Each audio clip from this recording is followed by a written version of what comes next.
तो आज हम भगवत गीता के सिर्फ 3 श्लोकों से एक इतना पावरफुल सबक सीखने वाले हैं जो शायद हमारे सोचने का तरीका ही बदल दे। चलिए सीधे चलते हैं इस ज्ञान की गहराई में।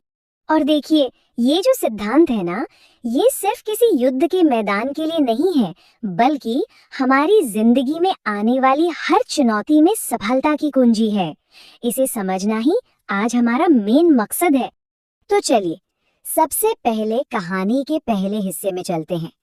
थोड़ा समय में पीछे जाते हैं और उस ऐतिहासिक पल को देखते हैं जहां से ये ज्ञान निकल कर आया। जरा सोचिए, कुरुक्षेत्र का वो विशाल मैदान, हवा में एक अजीब सा तनाव है। दोनों तरफ लाखों सैनिक खड़े हैं और इतिहास का सबसे बड़ा युद्ध बस शुरू ही होने वाला है।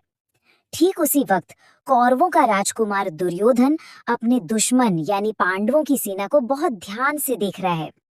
अब आता है कहानी का दूसरा और शायद सबसे जरूरी हिस्सा। यहाँ हम देखेंगे कि एक लीडर सिर्फ भावनाओं में बहकर नहीं, बल्कि दिमाग और रणनीति से कैसे काम लेता है। दुर्योधन कोई गुस्से में या घबराहट में नहीं है, बिल्कुल नहीं। वो सीधा अपने गुरु द्रोणाचार्य के पास जाता है और एक गहरी स्ट्रेटेजिक बातचीत शुरू करता है। वो अपने दुश्मन की ताकत का पूरा विश्लेषण कर रहा है। मतलब ये कोई जल्दबाजी में लिया गया फैसला नहीं, बल्कि एक बहुत ही सोचा समझा कदम है। और यहीं पर दुर्योधन की असली समझ दिखाई देती है। वो पांडव सेना के एक एक महारथी का नाम लेता है, भीम, अर्जुन से लेकर द्रौपदी के पुत्रों तक। वो सिर्फ नाम नहीं गिना रहा है, वो असल में अपने दुश्मन की हर एक ताकत को, हर एक खतरे को पहचान रहा है। ये उसकी गहरी समझ को दिखाता है।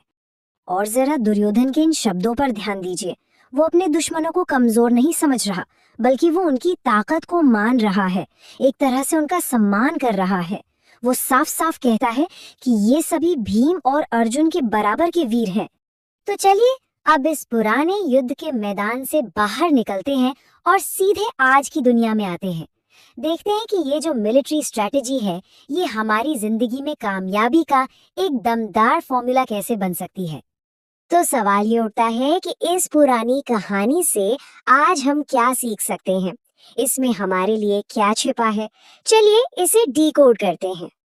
अब ये जो स्लाइड है, ये पूरी बात को एकदम साफ कर देती है। देखिए, दुर्योधन का युद्ध क्षेत्र हमारी आज की चुनौतियां हैं। जैसे उसने दुश्मन की सेना का विश्लेषण किया, वैसे ही हमें अपनी समस्याओं को गहराई से समझने की जरूरत है। जैसे उसने बड़े बड़े योद्धाओं को पहचाना, वैसे ही हमें अपनी चुनौतियों के मेन पॉइंट्स को पहचानना चाहिए। सीधी सी बात है, लड़ने से पहले जानना, यही जीत की पहली सीढ़ी है।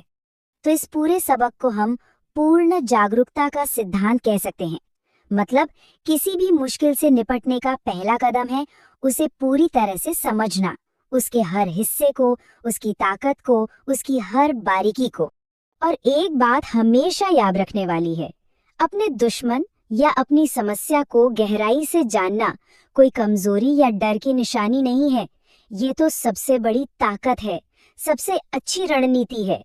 यही चीज हमें तैयार करती है, बेहतर प्लान बनाने में मदद करती है और आखिरकार जीत की तरफ ले जाती है। तो आखिर में ये एक सवाल हमारे सामने आता है, आज हमारी सेना क्या है? हमारी जिंदगी की वो कौन सी चुनौती है जिसका हम सामना कर रहे हैं? और क्या हम सच में उसकी हर ताकत को, हर पहलू को समझते हैं? इस पर जरूर सोचिएगा, क्योंकि सही जवाब में ही हमारी सफलता छुपी है। आप लोगों को ये वीडियो अच्छी लगी तो प्लीज वीडियो को लाइक कर देना और चैनल को सब्सक्राइब कर देना, क्योंकि इसके आगे के एपिसोड भी हमारे इसी चैनल पर आते रहेंगे।